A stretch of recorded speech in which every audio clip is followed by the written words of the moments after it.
Hi, I'm Christine McKay with Northridge Publishing, and we have a special guest with us today, Andrew Hiller from We Are Memory Keepers. He is the president, and I am so excited to have Andrew here today. Thank you. And just right off the top, Andrew, I have a question for you. So I want to know, who is your favorite employee ever? Christine McKay, for sure. Full disclosure, Andrew used to be my boss, and you know what? He's actually a pretty cool boss. We Are Memory Keepers has always been one of my favorite companies, and I don't even have to brown nose anymore. That's like the honest truth. That's the truth now. And not for your paycheck. Exactly, not for my paycheck. But one of the things I've always loved about We Are is just the thoughtful process of the product development. I mean, it just from start to finish, and being a consumer, I was impressed, and having worked there, I was even more impressed with the process. I think for those out there that kind of don't understand like product development, explain a little bit about how that process is at We Are. Yeah, I think most companies kind of compartmentalize the product development process. In our company, everybody there is a part of the company in the fact that they've all signed non-compete, non-disclosure agreements. So we get together, the secretaries, the people in production, everybody gets together for the product development meetings. So they all ask questions, they all come up with input, and it's just really fun because everybody's ideas start to gel, and it doesn't matter who you are or what your job is at the company, you have input on the product. And so we're always focused really heavily on trying to make scrapbooking fun and simple and take the work out of it. So craft is now fun again. And you can see that through our products. Completely. And one thing that you mentioned, even bringing in the secretaries and things like that, I always really appreciated that because sometimes, having been in product development, you kind of get in a little bit of a bubble as far as, what's going on. And sometimes it happens inevitably that you get a little bit of a disconnect from the consumer.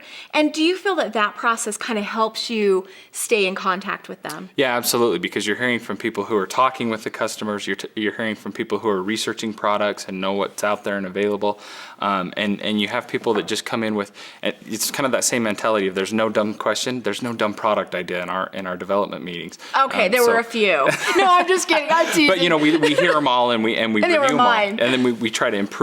Somebody may bring an idea that doesn't really make sense, and then somebody in the other room will say, well, what if we did this with it, or what if we did that with it? And isn't that fun? And it just goes. Because at the end you come up with a product that maybe isn't even what you started out with. Well, that was always one of my favorite things. But another question I had for you, Andrew, is, We Are has kind of just been a staple. They've been one of those companies that have kind of weathered some of the economic distress that we've had, not only in this industry, but across the board.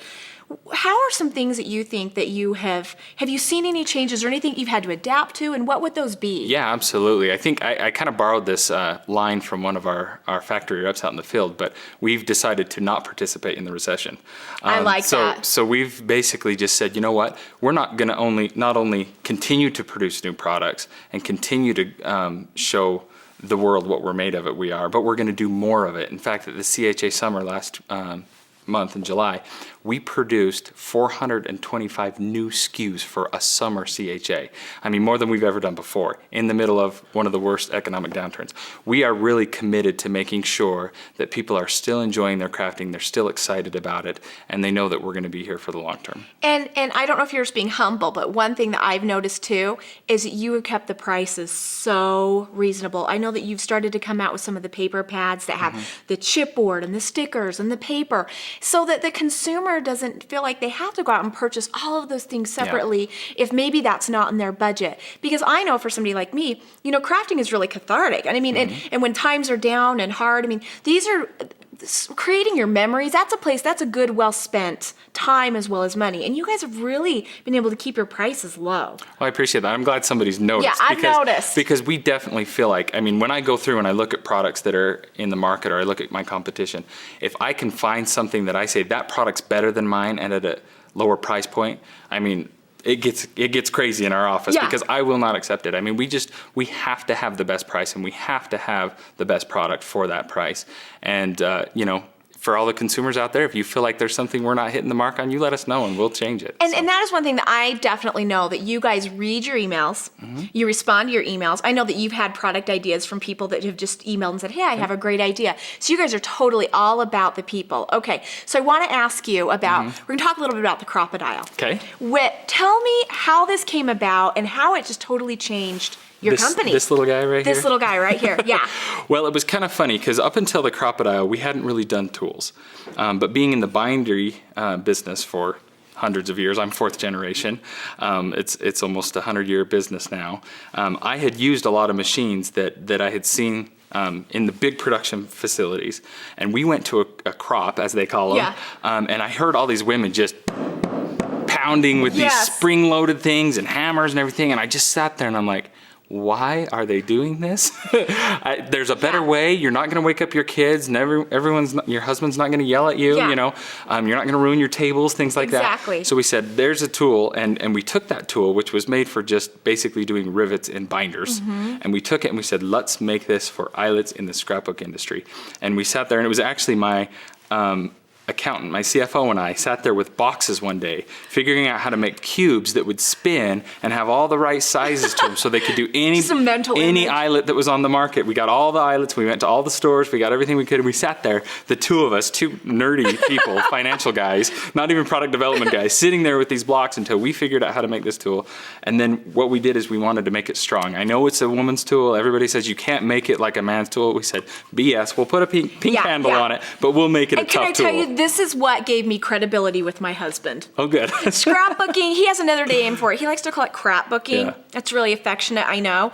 But when he saw that, he was like, wow, maybe Yeah. you guys do have something cool. Yeah, yeah. So, And the men do steal these from the women, even though They they're pink, do. because they punch through anything. But I think that was the fun part, is saying, you know what, ladies, we know this is a woman's craft for the most part, but we want you to feel like you've got just as good a tool as the tools that are in your husband's tool shed. So exactly. Well, Andrew, I think not only did this tool change We Are, and I've noticed that you guys, your focus is now more on really cool, great tools, but it has changed the industry. Several times I put out different questionnaires, like what's one tool that you couldn't live without? And always it's been the number Crop-a-dile. one. That's So great. for me personally, out of all the tools that I have, this is the only tool that I've continued to use that I can't scrap without. that's awesome. So let's just move really quickly to what do we have for the future? Wow. Like I mentioned, we've got a lot of new products that we've introduced. There's going to be a lot coming up this year. One of the products that's just been a hit this year is our cinch binding machine. If you haven't seen it, run to a store and have them show you a demo. It is so fun to use.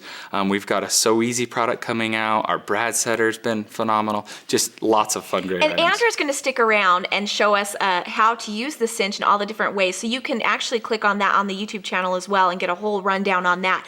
Andrew, I think what I find interesting about this tool is it's kind of come full circle. That we are started out as a binding company and books, and here you are with a nice compact machine that is making it able for consumers at home to Yeah. be able to do that. And I just think that's kind of an interesting roundabout. It is, and actually we had planned on doing this product several years ago because we've always wanted to do one, and somebody else brought one out, and we thought, well, we don't want to be a Me Too company. We've never wanted to be Never. one, and so we just said, let's table it. Let's not do it. And over time, we watched. We had comments and people playing with the other tool, and we said, you know what, they deserve more. Even though there may be another product on the market that's similar, we're going to do ours. And we launched it, and it's so not similar, No. and it's so different, and it's such a better price and value and everything that it's just gone phenomenal. So Andrew, thank you so much for stopping bet. by. You are my favorite dude in the scrapbook industry. Sweet. So, like I said, he's going to stick around and do some how-tos on the cinch and some of the other tools. So make sure you click on those videos as well.